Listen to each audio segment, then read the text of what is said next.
माजी आमदार विवेकानंद पाटील यांच्या वाढदिवसानिमित्ताने उल्वेनोड येथे शेकापक्ष जनसंपर्क कार्यालय मध्ये माजी आमदार विवेकानंद पाटील यांचा वाढदिवस कृषी उत्पन्न बाजार समितीचे सभापती राजेंद्र पाटील यांनी केक कापून वाढदिवस साजरा करण्यात आला। यावेळी मोठ्या संख्येने निष्ठावंत आमदार विवेकानंद पाटील यांच्यावरती प्रेम करणारे कार्यकर्त्यांनी मोठ्या संख्येने उपस्थित लावली। तसेच उल्वेनोड येथे झाडे लावण्यात आली। तसेच नागरिकांसाठी ॲम्ब्युलन्स सेवा ठेवण्यात आली। यावेळी राजेंद्र पाटील यांनी सांगितले।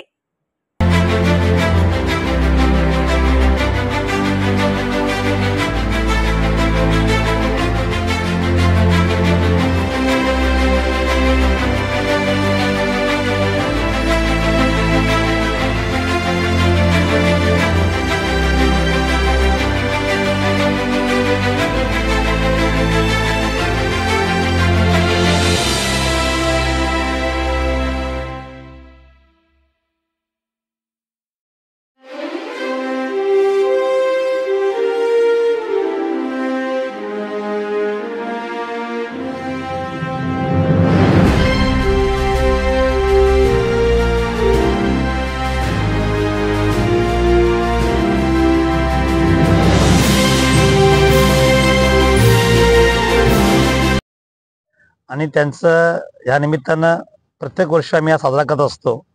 त्यांचा वाढदिवस म्हणजे हा आमचा एक वेगळा आनंदोत्सव असतो। तो आनंदोत्सव साजरा करण्याचं काम आम्ही या निमित्तानं करत असतो।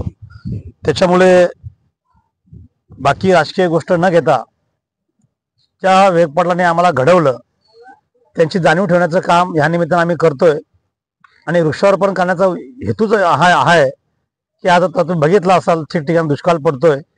एअरपोर्ट बाधित जी आपली गावं होती लाखो झाडांची कत्तली झाल्या, परिणामी फार मोठा पर्यावरणाची ऱ्हास झाला, हानी झाली। ती हानी थोडीफार भरून काढण्याचं काम या निमित्तानं आम्ही करतोय। आणि मला विश्वास आहे की एक चांगल्या प्रकारचा हा ग्राउंड तुम्ही बघितला असाल तर एक ओसाड मालवण असं होतं। याच्यावर आम्ही गेल्या वर्षी झाडं लावली, ती झाडं खूप चांगली जगलीत, वाढताना दिसतात। आताच एक भाग म्हणून आणखी आम्ही झाडं लावतोय जेणेकरून आमदार साहेबांचा वाढदिवस हा झाडं लावून साजरा करतोय। आणि झाड नुसती लावणार नाही होतात।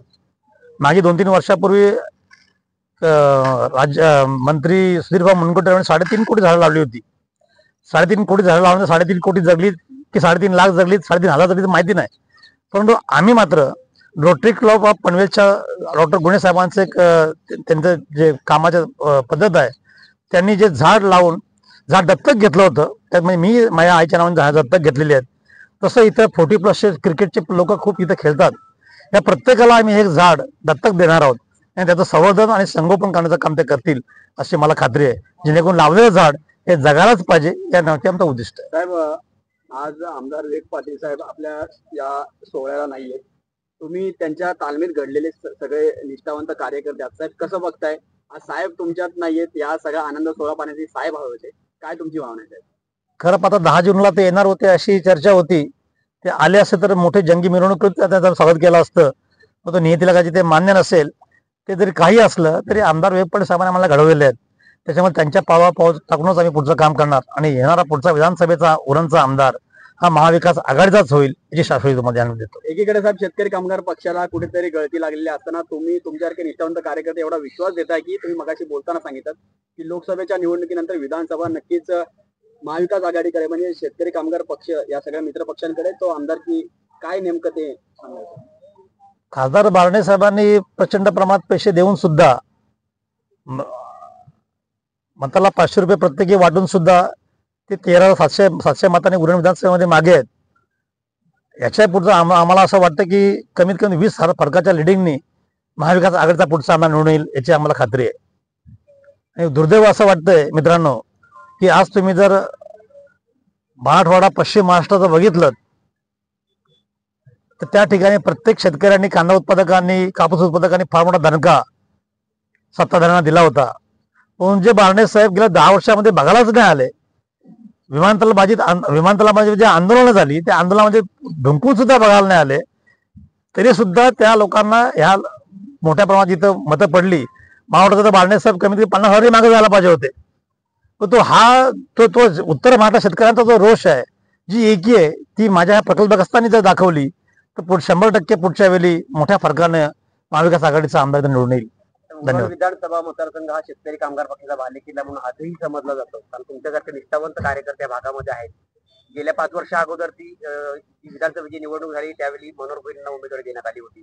आता कुठेतरी शेतकरी कामगार पक्षाचे कार्यकर्ते म्हणतायत की चर्चा आहे राजकीय वर्तुळात की शेतकरी कामगार पक्षाचा चेहरा या उरण विधानसभा मतदारसंघात यावा अशी कार्यकर्त्यांची इच्छा आहे. तर आपल्या समोर कोण असा नवीन चेहरा आपण देऊ पाहताय का?